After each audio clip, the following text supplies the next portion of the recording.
Davom etamiz. Firibgarlik jinoyati nafaqat yuridik, balki ijtimoiy va axloqiy jihatdan ham og'ir jinoyat hisoblanadi. Har bir fuqaro huquqiy bilimga ega bo'lib, turli aldovlarga uchmaslik, va'dalarga ishonmaslik lozim. Yanada aniqroq qilib aytganda, ishonch yaxshi, nazorat yanada yaxshiroq. Ijtimoiy asosda harakat qilish maqsadga muvofiqroqdir. Navbatdagi lavhamiz firibgarlik jinoyati haqida so'z yuritadi.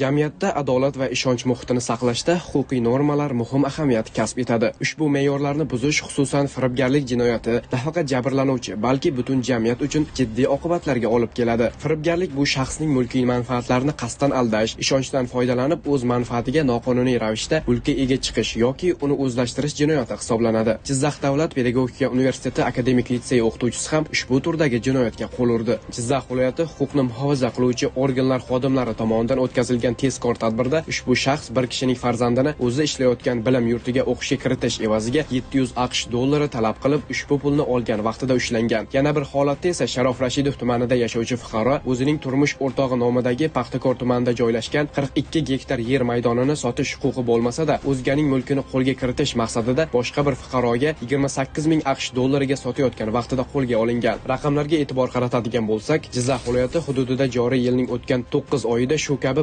167 nafar shaxslar tomonidan 163 ta firibgarlik jinoyati sodir etilgan. Ularning qariyb 47% Jizzax shahri, 19% esa Sharof Rashidov tumani hududida qayd etilgan. Firibgarliklarning 26 tasi uy-joy oldi berdisi bilan, 16 tasi ishga joylashtirish bilan bog'liq qonun buzilishlar tashkil qiladi. Darhaqiqat, firibgarlik nafaqat yuridik, balki ijtimoiy va axloqiy jihatdan ham og'ir jinoyat hisoblanadi. Uning oqibatlari jinoyatchining o'ziga, shu qatorda jabrlanuvchi va jamiyat uchun ham jiddiy muammolarni keltirib chiqaradi. Shu bois har bir fuqaro huquqiy bilimga ega bo'lib, o'z xatti-harakati uchun mas'uliyatni his qilishi, turli aldovlarga uchmaslik, va'dalarga ishonmaslik, noaniq va shubhali loyihalardan uzoq turishlari lozim. Yanada aniqroq qilib aytganda, ishonch yaxshi, nazorat yanada yaxshi tamoyil asosida harakat qilishni unutmang.